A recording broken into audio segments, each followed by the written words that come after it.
My name is Radwan Ziadeh. I'm the senior fellow at the Arab Center, Washington, D.C. And we'll, this panel actually will focus on what we call it the Arab transition. After 7 or 8 years of the beginning of the Arab Spring in Egypt, in Tunisia, Egypt, Libya, Syria, and in Yemen. I will be joined by my colleague, Dr. Imad Harb, who's the director of the research at the Arab Center, Washington, D.C. Arab Center, Washington, D.C., it's a think tank established 2 years ago here in Washington. We focus on research and analysis and policies which on the relationship between the United States and the whole Middle East. And we have specifically much more attention and focus on the democratizations process taking place or hopefully will take place in the Arab Spring countries.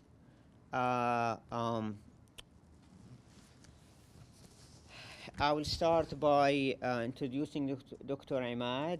He will talk actually for 15-20 minutes. Then after that, I will talk by 15-20 minutes. Then we'll open up into a discussion. Yeah, Dr. Imad. okay, thanks. Good afternoon, everyone. Dr. Radwan and I talked about, there is a lot to cover on the, obviously, the protests of the Arab Spring and the period since, and what might be construed to happen. Who knows? Because things are so fluid, and issues are almost none of the issues that have been started by the Arab protests in towards the end of 2010, beginning of 2011, have been really resolved. So we decided to just we're talking about specifically about those five states in which really tremendous events happened as far as protests are concerned, starting from the west: Tunisia, Libya, Egypt, Yemen, and Syria. There obviously were events related to the protests in other places: Bahrain, Oman, Morocco, Sudan, places like that, Iraq. But these are basically the most momentous kind of cases, so to speak. So we're talking about those five. I'm going to be speaking about the North African section of the Arab world, Tunisia, Libya, and Egypt. Basically, what we're trying to say, as far as I'm concerned, the protests themselves obviously were a response to certain conditions: political, economic, security, social, all kinds of things. But my specific emphasis is on the role of the existence, the role of, and the performance of the states at the time and afterwards. What can be looked at as this is something that might affect what really transpires after these protests. I just wanted to start with basically three short comments, so to speak. Number one, the first important consideration is that the problems that began the Arab protests are still there. Obviously, there still are political, economic, social, security issues, specifically the socio-developmental kind of issues that were at the heart of the protests. We do know that the protests were fueled and were actually manned by the young people. Political factions, different sectors of the economy, different sectors of the society joined the protests that were originally begun by the youth. So the protests that took place then took place for certain reasons, and those reasons have really not gone away. The second point is that the states that against which these protests took place were and unfortunately remain dominated by the security sector rather than the armed forces. In other words, the security sector, the security institutions and intelligence institutions were the ones that actually really controlled the political space, controlled the state, so to speak. And those are the state organs that controlled the state. The armed forces were there. The armed forces interfered or did not interfere, but they were always at least organs of the state ready to do what the state wanted them to do. And this basically transpired later on when the armed forces really became very important actors in what happened after the protests. What happened? The third point is that not only the leaders, but also the state organizations, the state institutions, the organs of the state were surprised by the protests. Nobody really thought that the protests were going to take place, and all of them were surprised by them. Thus, the response to them varied depending on the powers, the institutional power of these states or the lack thereof, like in the Libyan case. So now when we speak about what these protests have really brought about, 7 years later, is that the states now, you cannot really imagine that the state is going to be surprised anymore by any social movements that are going to be happening in the Arab Street, at least in these 5 states anyway. There is an associated something, and this is something that needs to be studied more, debated more, whatever. But in the 5 cases that we have, obviously not only I, but a lot of people noticed one thing, that there was a factor of age. The leaders, the state itself, the leader of the state was almost an older man than the younger man. And specifically in our cases here, we're talking about the Syria versus the other cases. In Egypt, Hosni Mubarak was an old guy. In Libya, he had become like 70 years old. Zain al-Abidin bin Ali in Tunisia was an old man. So in other words, they could not resist the movements themselves. Some of them, when the younger guy, Bashar al-Assad, learned from the older guys not to let go. And that's exactly why Syria today is going through what it's going. So this is definitely probably not empirically supported, but I thought I'll just throw it out there for as a point of debate, if you will. In the Tunisian case,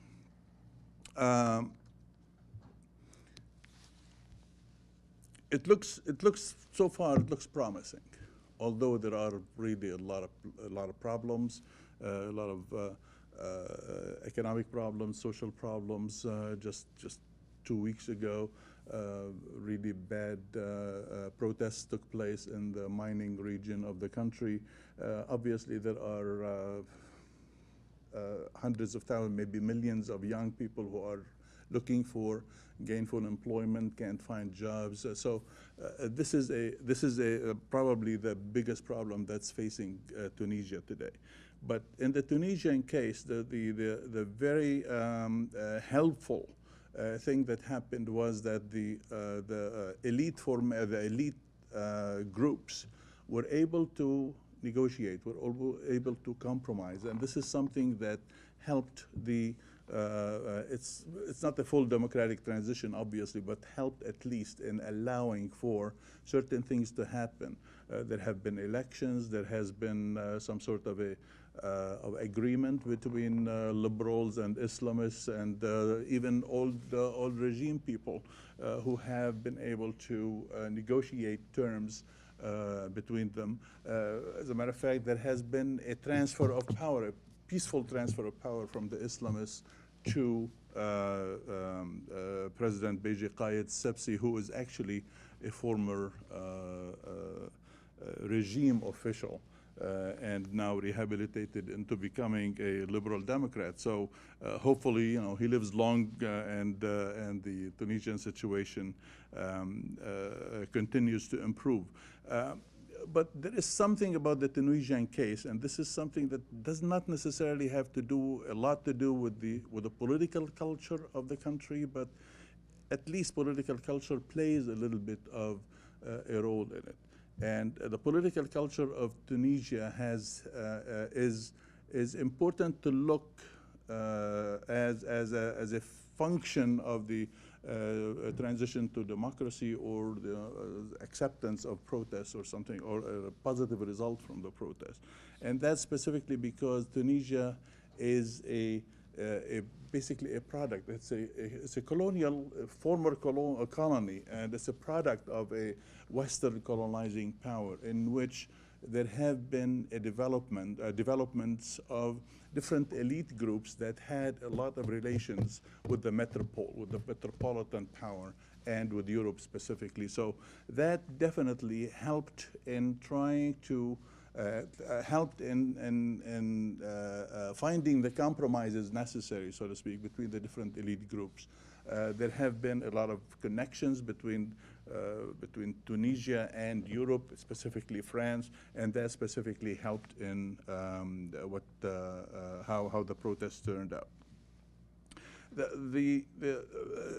Like I said earlier, Tunisia is still a case in progress, so to speak. Nobody can really tell how things will turn out, but hopefully they will turn out to remain good and turn out even better.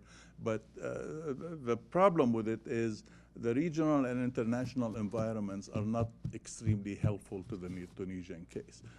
Europe wants to withdraw. The United States is not really interested. Nobody is really doing much, although the United States, I think, the latest omnibus budget is allocating like $180 million in assistance to Tunisia. Hopefully, that will go through. So Tunisia needs assistance, definitely. The Tunisians have been able so far to compromise, but they need more help, specifically in improving the economic situations because when that improves, it's likely that the democratic process will be given impetus, so to speak.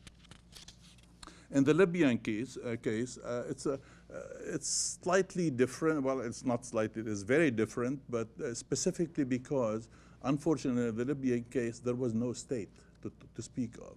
Muammar al-Gaddafi in the 1990s decided that there doesn't need to be state institutions, and thus, the masses will just run their own affairs, so to speak. So that influenced how, after the war to oust him, whether it is domestic or NATO-assisted or Arab-assisted, after that war, the outcome was had a lot to do with how that state or non-existence of the state was. So when we look at Libya today, we're looking at least two centers of power. One in the West, United Nations supported Fayez Sarraj, Prime Minister, or who represents the government that's supported by the United Nations.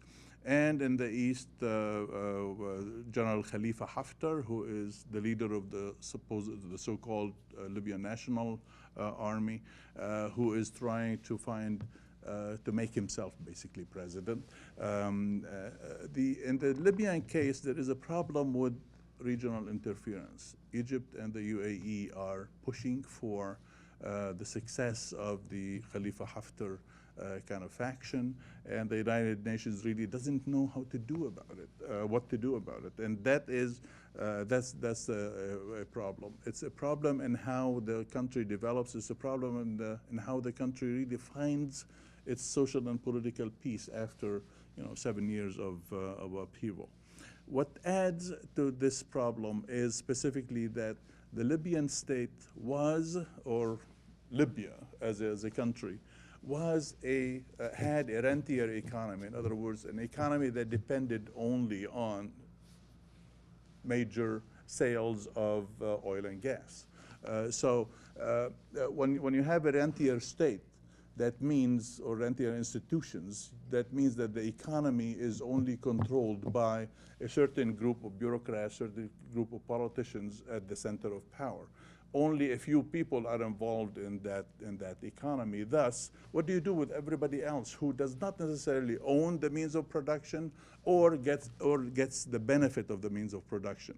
So in the Libyan case, it's very complicated because the economic situation is totally unknown. Nobody really knows who's going to be controlling the means of production and who's going to actually arrive at a state where there is some sort of a political order that really controls how resources are allocated and divided up. Obviously, the Egyptian case is the biggest case because of Egypt's size in the Arab world. Obviously, in the Egyptian case, the state was created by the military institution. So by the military and security institution. Thus, the protests that took place did not take place only against an old leader, old president who really was on his way to really basically making his own son president. So it wasn't only against the person of the president, it was also against the state that was established after the revolution of 1952. So, and that state was, in that state, the armed forces controlled at least 40% of the economy, had a share of the 40% of the economy. So you cannot protest against such a state without really breaking some eggs. So that's exactly what happened in the Egyptian case.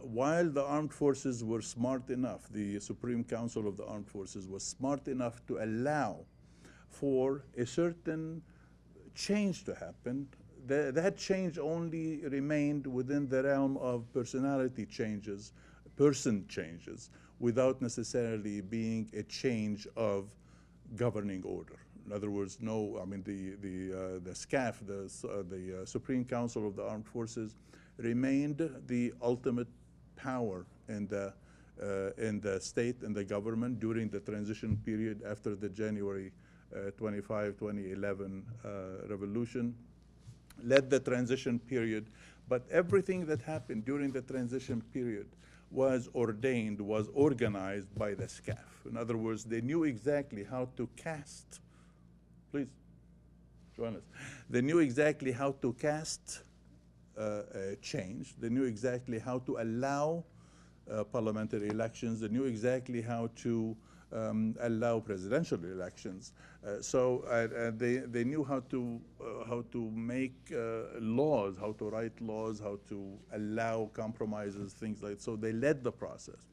When the Muslim Brotherhood president was elected in June of 2012, they were the ones who let him be elected, right? So it was, but then only a year later, when it transpired that this Muslim Brotherhood member of the Muslim Brotherhood was actually quite keen on trying to change the old political order which the armed forces controlled, then they toppled him in the person of Abdel Fattah Sisi. So, but the problem with this toppling of a democratically elected president is that the state that took over afterwards, and Sisi that took over afterward, was oppression, authoritarianism, plus some.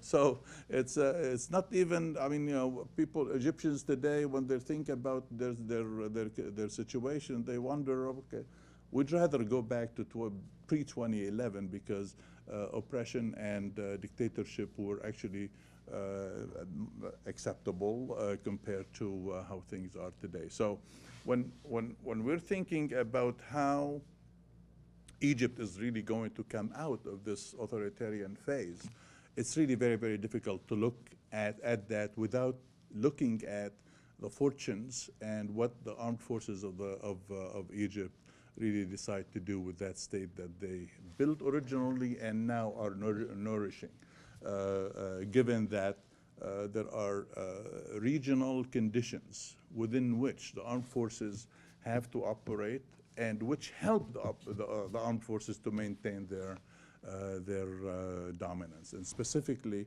Egypt today is not only for Egyptian policymakers Egyptian decisions today are not only for Egyptian policymakers to make, but also they are they're basically victim to Egypt's economic situation.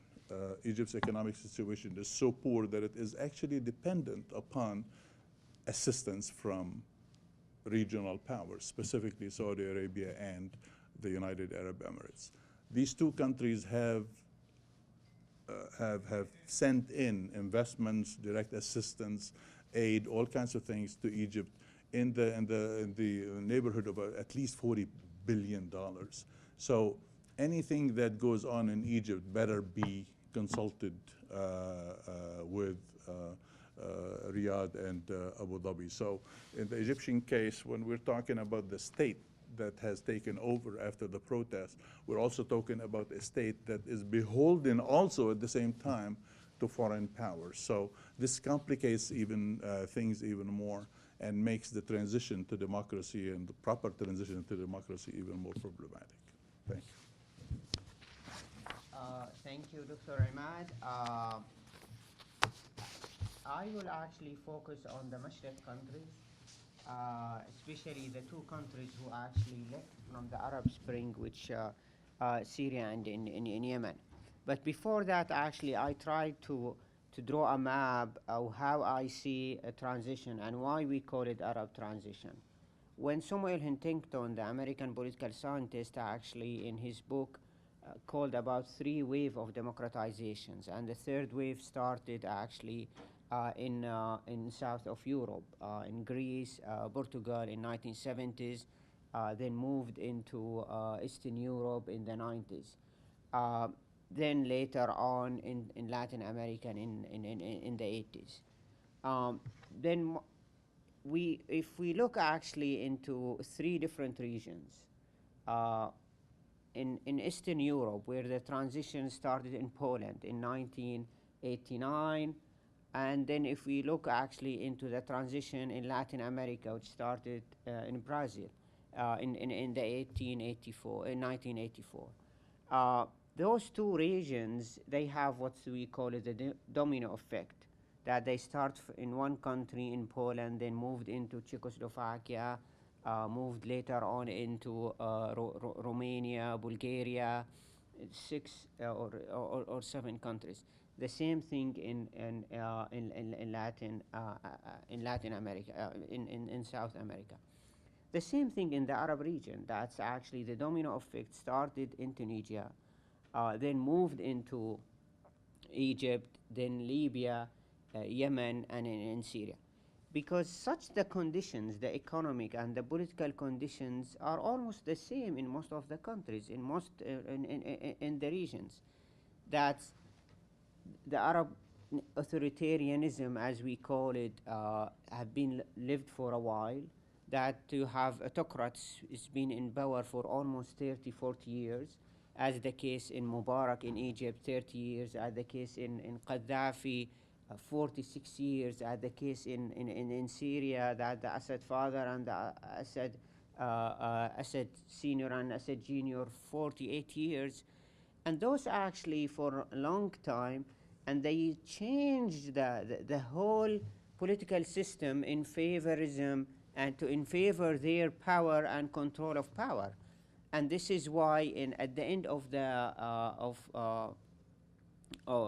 beginning of 2008, 2009, 3 of the countries actually, they start thinking to amend their constitutions to allow actually for the president to stay in power forever, or to allow actually their close family members to be a president. That this is only the case of Syria has been successful in 2000, but always actually Ali Abdullah Saleh in Yemen, he was preparing his son Ahmed Saleh to be a president. The same case in Egypt, that Mubarak, he was preparing his son Jamal to be a president. And there is such a similarities. That's always the Arab the Arab people making jokes about that. Always we have a referendum of 1999, and there is no such kind of census of democracy. Then this is what we call it. We can call it as Arab transition, comparing to the Latin American transition or Eastern Europe transition. But why now Arab transition was different? Why we don't have the same trajectory or the same outcome we have in the Arab region comparing to the outcome we have in Eastern Europe or in Latin America? I think there are 5 different factors we have to focus on, and that's can answer why the transition in the Arab region was different than the transition in Eastern Europe and in Latin America. The first, and I believe the most important factor, and Dr. Imad emphasized on that in the case of Egypt and in the case of Tunisia and in Libya, that the old regime has to help or must to help in emerging the new regime. And this is, of course, then in Eastern Europe, we call it the round table negotiations, that most of the Communist Party, they sit with the new emerging opposition. It's, if they call it movements or organizations or opposition political parties, but they have to sit together to figure out what type of a new regime should emerge. We need actually to do a type of negotiations that allow, because it's clear that the same old type of governance is not workable anymore. And we cannot actually just go into street and shoot everybody. Some of the countries like Romania, they tried to do that. Of course, they failed successful, miserably in the death of Ceausescu. And the same thing what's happened in Libya, where actually tried, and then the same thing will happen in Syria. Unfortunately, that the Arab region, we don't have such culture of negotiations, that the old regime has to help the new regime. In the case in Libya, we saw that's how much Gaddafi was persistent not to allow any kind of new regime to emerge, not kind of any new leadership to emerge.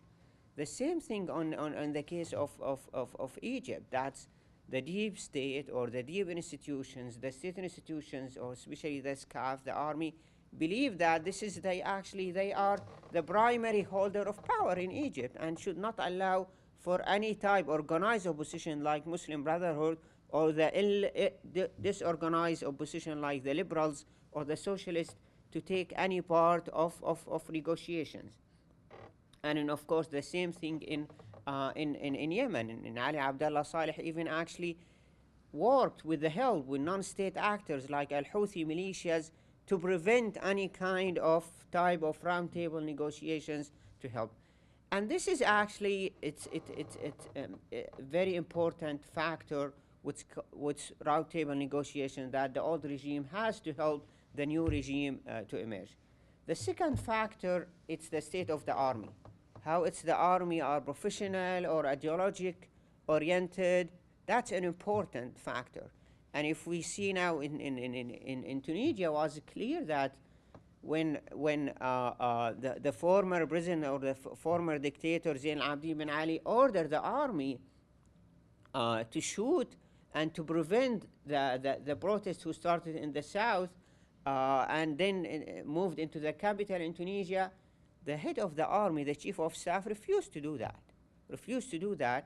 And that's actually what convinced Zain al-Abidine Ben Ali, the president, that there is no way for him to survive, and he quit and traveled into Saudi Arabia.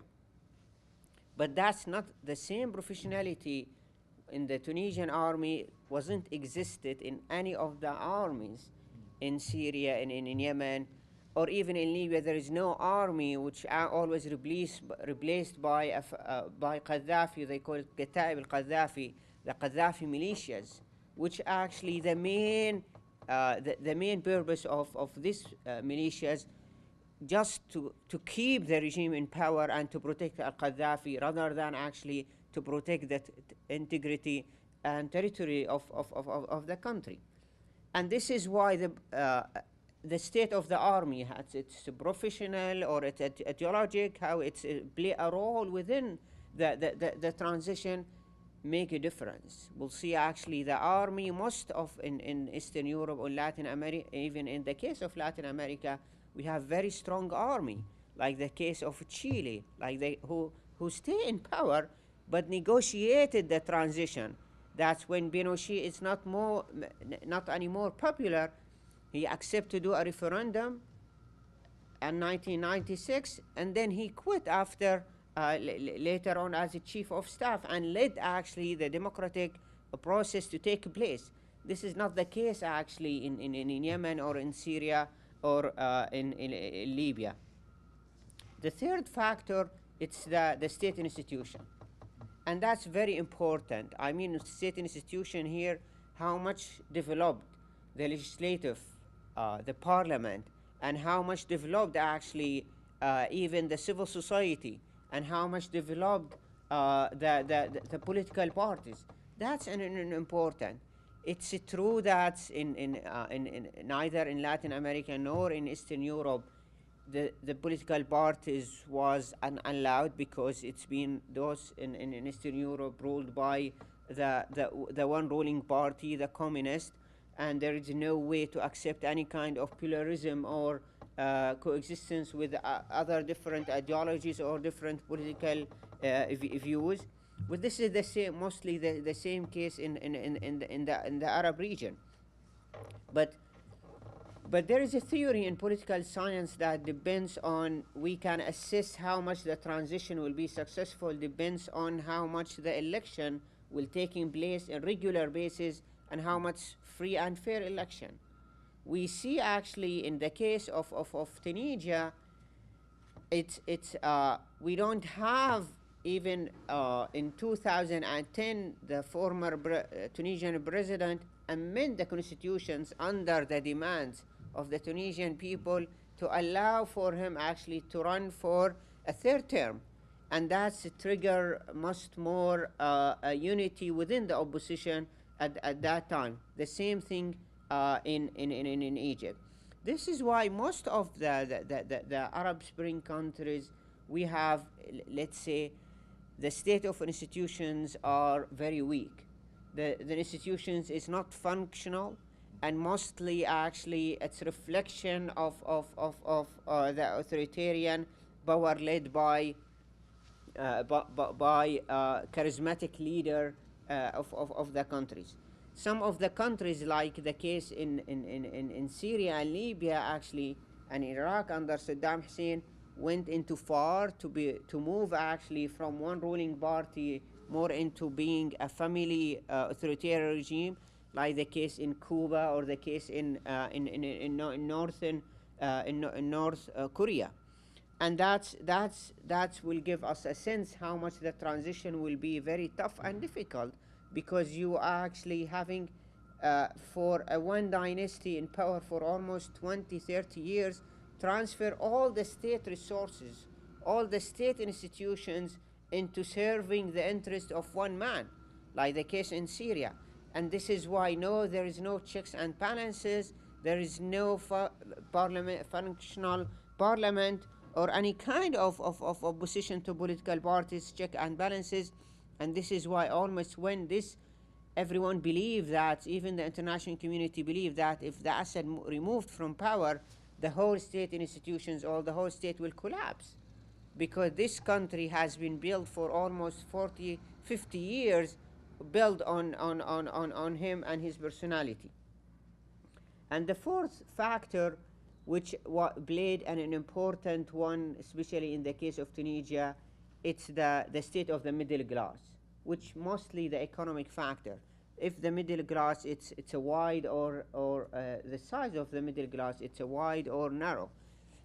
We see that the middle class in Egypt developed in a way. We have very close relationship between the Tunisian and France.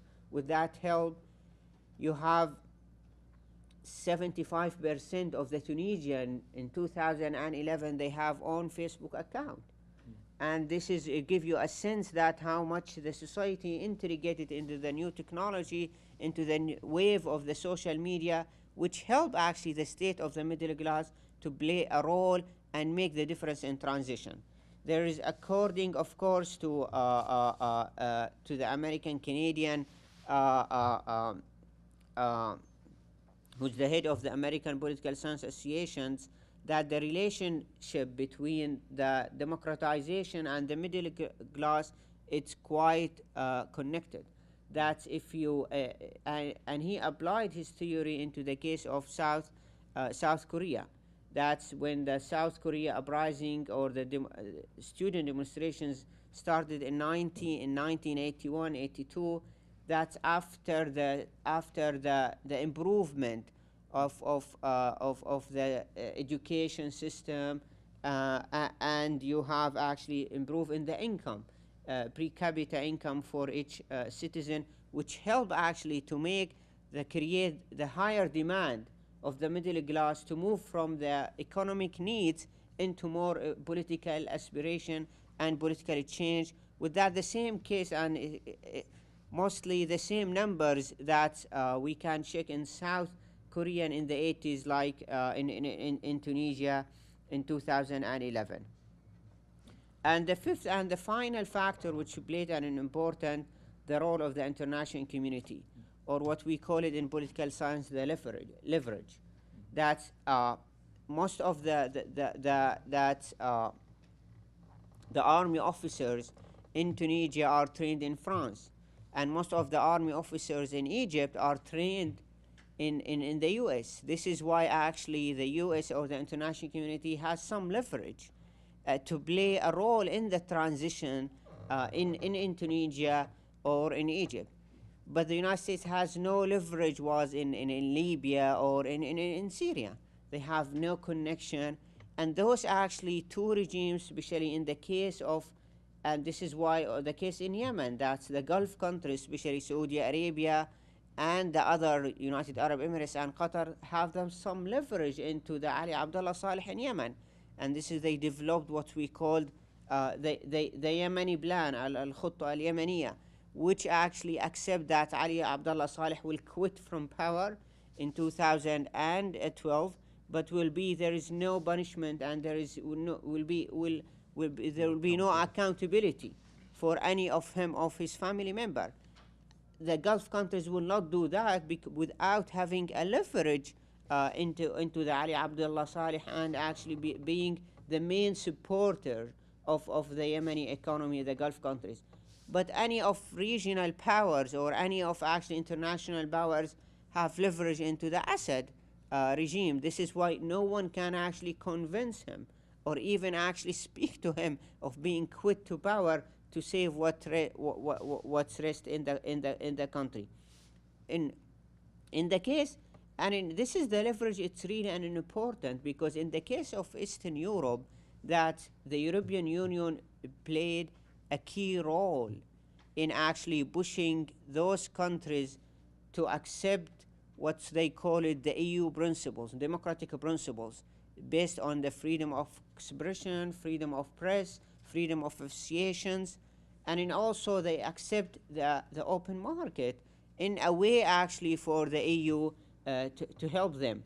And it was actually the inspiration for most of the population of Eastern Europe, from Romania, Poland, Czechoslovakia, or all of these countries to join Europe, to join the Western Europe at that time. This is why the EU institutions played an important role based on what's called the conditional assistance, that if you do this, we'll increase the assistance. If you do this, you will join the will join the EU. If you do this, you join the NATO. And that process helped very much. In the Arab region, we have only regional institutions called the Arab League, Al-Jamia Al-Arabiya, which unfortunately it's the oldest regional association in the world before the UN. It's actually established in 1945, where the UN actually established in 1946. Despite of being the oldest and the historian one, but never developed from actually being very autocratic regional organization to play a role in moving the transition or easing the Arab transition from violence or doing any role in a sense of the conflict resolution. The Arab League failed actually to play any role in the transition in Libya. Even they pushed the Security Council to adopt the resolution 1973, which allowed to use the force against the Gaddafi regime, but they failed to play any role after the fall of the Gaddafi regime and failed to play any role in the case of Yemen or in the case of Syria. And that's, I believe, it's a very important factor because none of the Arab countries, or none of actually the Arab countries, have any experience in transition before. Moving the authority or power from the old regime into the new emerging regime is not an easy thing. There is a lot of stakes involved. There is a lot of actually resources involved. Neither the Arab League has any resources or the type of leadership to play the role as the EU played the role in transition in Eastern Europe. I stop by here, but this is actually, if we see that this is 5 different factors, how we played and how they actually can predict the outcome in of the transition in the region. I will open here the questions, any comments or discussion. Thank you very much. You mentioned the first factor that you mentioned was that the old regime has to help with the transition. And I think you touched upon the a possibility that maybe we don't have that cultural atmosphere in the Middle East. But I imagine it's a deeper question than cultural. I mean, there's got to be some kind of incentivization for the old regime to participate in that transition, and I can't help but think that the last factor that you talked about, the international community being a factor, the international community typically, I think, provides these incentivizations to the old regime. And why wasn't that the case in the Middle East? And I'm sorry, just quickly about Egypt, though. See, the case of Egypt doesn't fall neatly into any of these categories because it did kind of inch its way into that transition for a period, and then it pulled back. And I'd like to get a deeper understanding. I mean, it can't just be, Hizb I don't know, what do they call it, the sofas or the couches or whatever, people like my mother who went out into the streets and just were appalled by the supposed chaos emerging after the transition. There's got to be a deeper meaning. There's got to be a deeper reason why that transition didn't happen. I'm sorry. No problem. Start the first one. Okay. I absolutely agree with you about the incentive. And this is that it's also fit into my point that the old regime has to think about the future of the country rather than the future of the political parties. That's what pushed actually most of the Socialist Party to think bigger than actually their political parties, bigger than actually their relationship with the old Soviet Union, with no more Soviet Union. And they believe that we can play a role actually in the future. In the case of Poland, actually, the solidarity movement, which led by Lech Walesa, they won in the first election, and they got only 6% in the second election. Right. And then actually the new leaders, the communists, emerged into new names. They changed their names, and they changed their affiliates, and they still part of, but they accept the new rules. That's an important to have actually a political elite in the region to accept the reality. That I was in Egypt actually 2 years ago, and I met with Amr Moussa, who who's long time served as a Ministry of Foreign Affairs and the Secretary General of the Arab League. And we talked about all of that. And I embraced that for him to understand that we have to accept the reality that the Mubarak years, it's gone. And we cannot rule the country as we did, Okay, for him to understand that's an important, but you need to have the whole political elite, especially now the Sisi emerging, that he still believes that he still can run the country as Mubarak did. It's a basic reality. He's seen what's happened in 2011. He's seen what's happened in 2012. And that's the incentive that we have to think about a new way to think. I don't see any incentive rather than actually the passion and the feeling that they have to think bigger than themselves. They have to think actually about the country.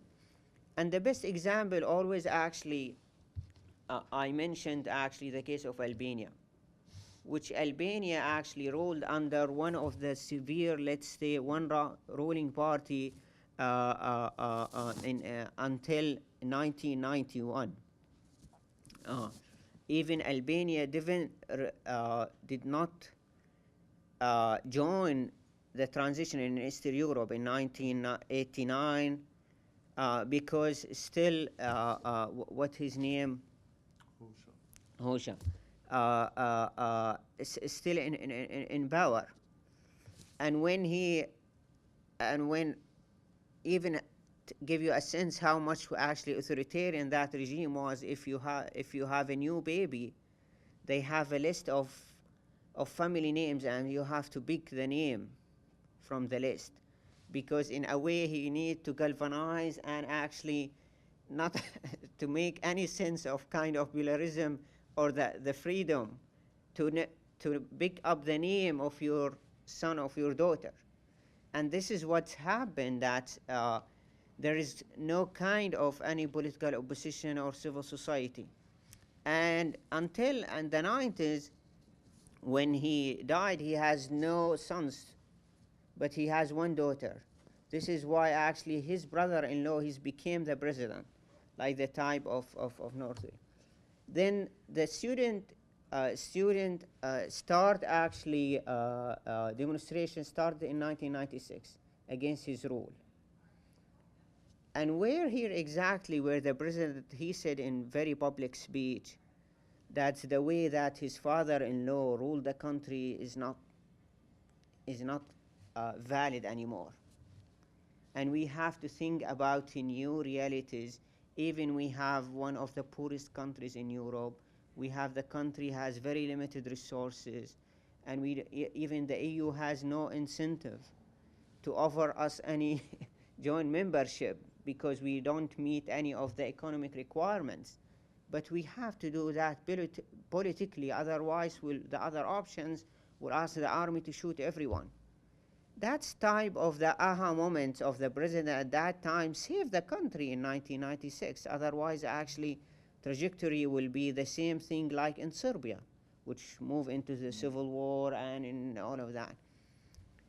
This is actually what's always I believe to the Arab leader to understand that the case in Sisi or the case in Libya and in others. On the other question in Egypt, the role of the international community factor is very important, but most of the times the international community doesn't like to play this role because it's not interested in the democratization agenda, like the case of the Trump administration. The Trump administration ruled out the condition of human rights or a democracy in Egypt. And this is why always we call the black market. There is other countries who are ready to step in and to put their agenda rather than the agenda of human rights and democracy. Like the case in Egypt, you have the Gulf countries, the United Arab Emirates and the Saudi step in and put in $6 billion during from 2015, 2016 to help Sisi to stay in power. and to stabilize the economy a little bit. And the same case in Syria, when actually the regional power tried, you have Iran and Russia step in and help the Assad regime and give the. This is why still the role of the international community is very important, but sometimes the international community doesn't want to play this role. And this is why you have to figure out how to trigger the international community or to push the international community to play this role. And this is the role of diaspora, the role of diaspora and the role of the civil society.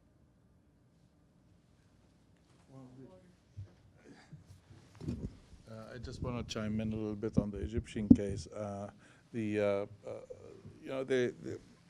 was, as last comment there about the international community. The international community in the Egyptian case was willing to interfere, was willing to get in, but the biggest actor in that international community potentially influencing Egyptian affairs was the United States.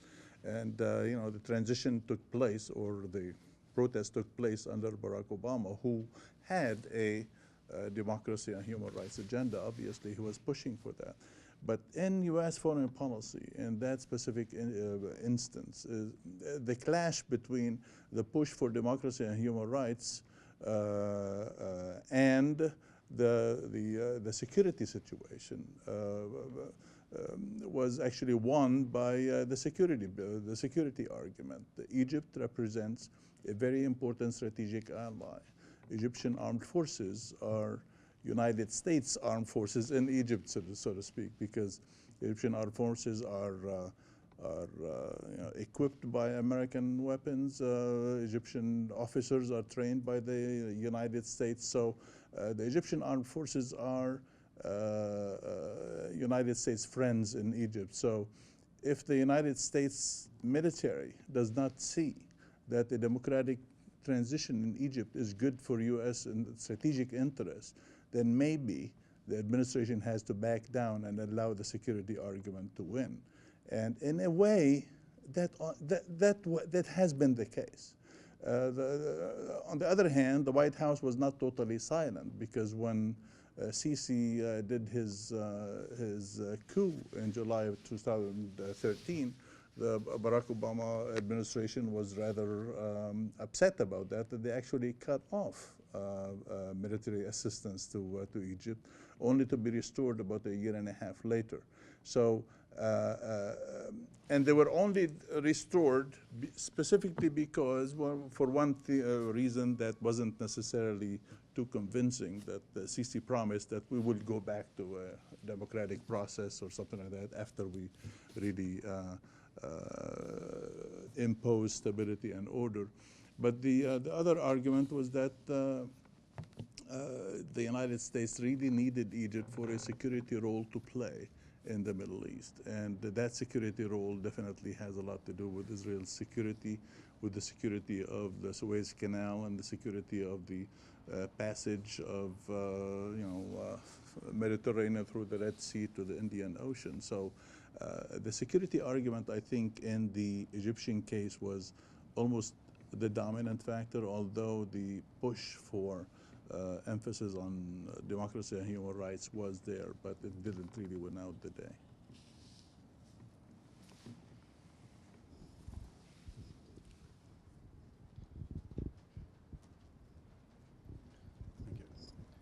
You know, the title of the talk today is The Arab Transition, which future?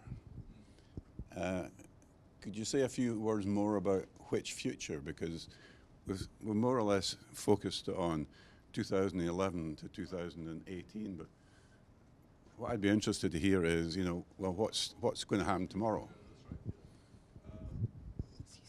Well, as far as I'm concerned, the future is definitely still being formulated.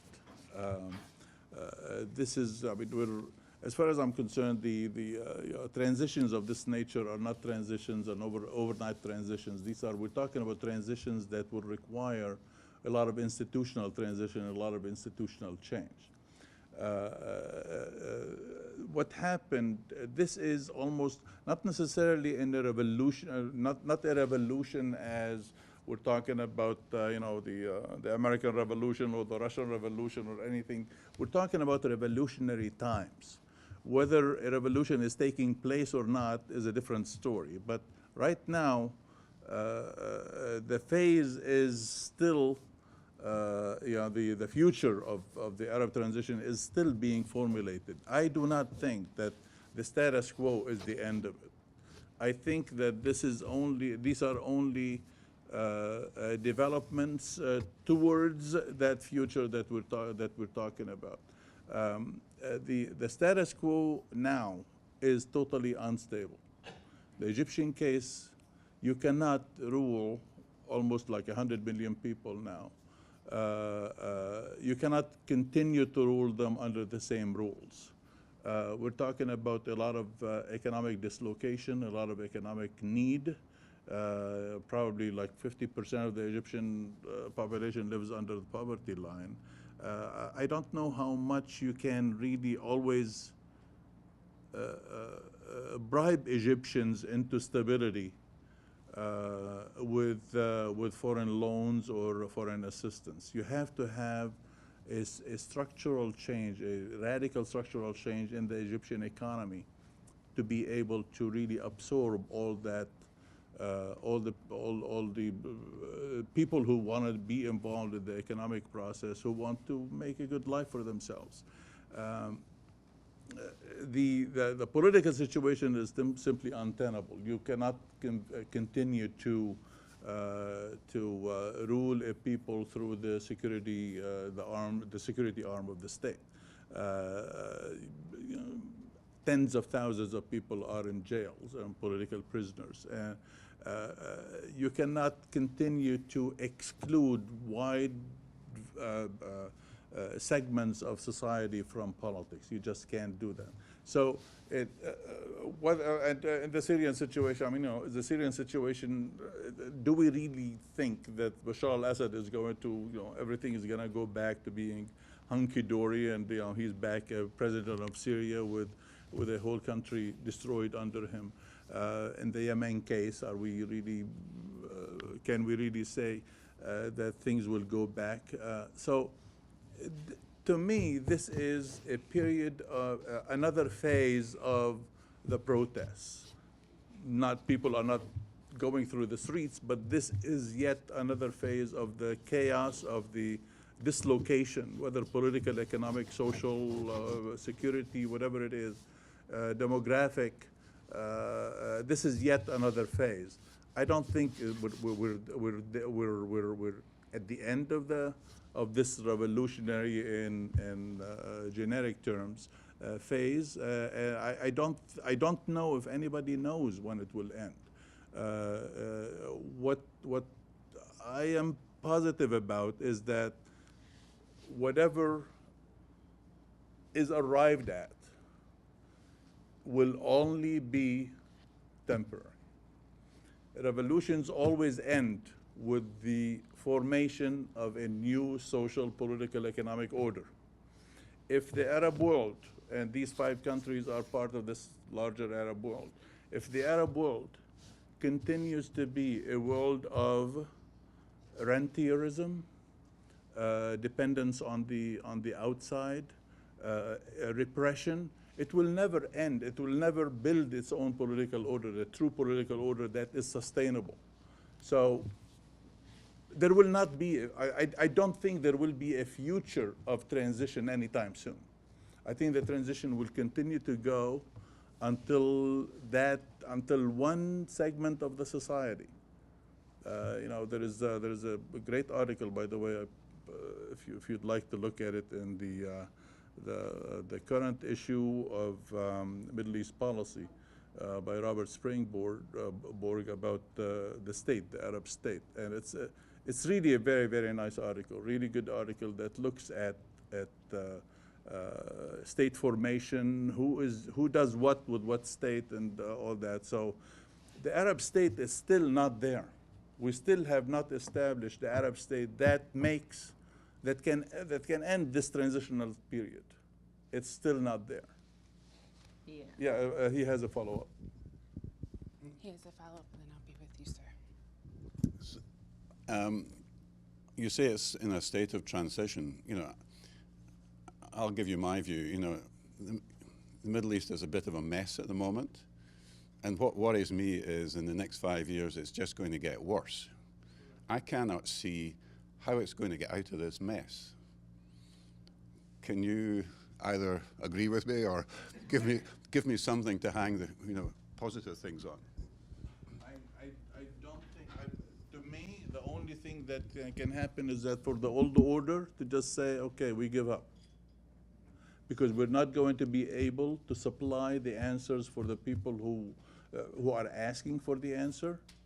And the new people are not going to shut up. I think this is truly a revolutionary period, whether anybody knows it or not. I only look at it as one of those transitional revolutionary periods that nobody knows how it's going to end. But it will only end well if the old order just simply collapses and goes away. Managing a transition is not an easy.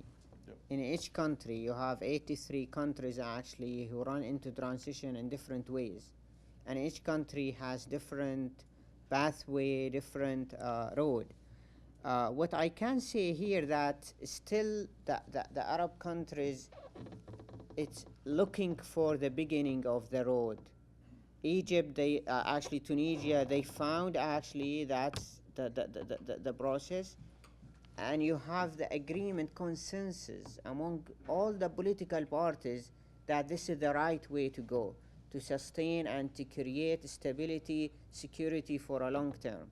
I was in Tunisia last year when I actually met with the different political parties, with the Nida Tunis and Nahda party, which affiliated to the Muslim Brotherhood. And one told me actually in 2014 when United Arab Emirates and the Saudis trying to crack down on the Muslim Brotherhood, not only in Egypt but everywhere, even in Tunisia. And they met with the Tunisian President Biaji Qaid al-Sibsi, which under huge pressure for the economic reasons. And actually they offered him actually $2 billion deposit into the Tunisian Central Bank if put the leadership of Al-Nahda in prison.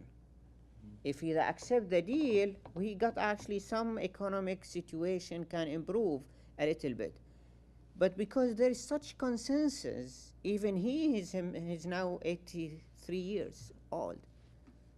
I was staying at the hotel, opened, he was Minister of Foreign Affairs in 1962. I mean, 50 years.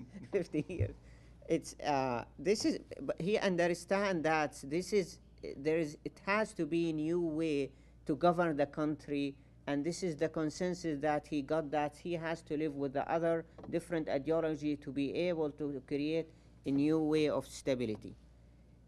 Unfortunately, Syria, Egypt, Yemen, Libya, we are still not at this moment.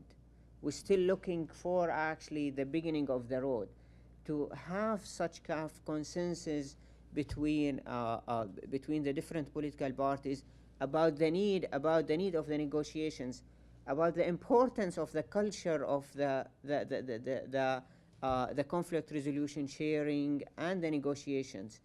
And this is why I'm not saying Middle East a mess, because this is actually a term being developed by the lefts here in the US to keep the United States government away from the Middle East, exactly like the term that the United States created after the Vietnam War, where they call it the South Asia fatigue. And this is why the United States withdrew from the South Asia in 1973. In 1974, we have the worst genocide happening in Cambodia. More than 3 million lost their lives. And the situation in Laos, it's a chaos in that. This is that the lefts here developed this term, and this is why, backed by Barack Obama and backed by Trump himself, to justify for actually the United States not to take the needed action if the United States look for itself as a leader of the free world, has to play actually a role in helping in transition in the Middle East.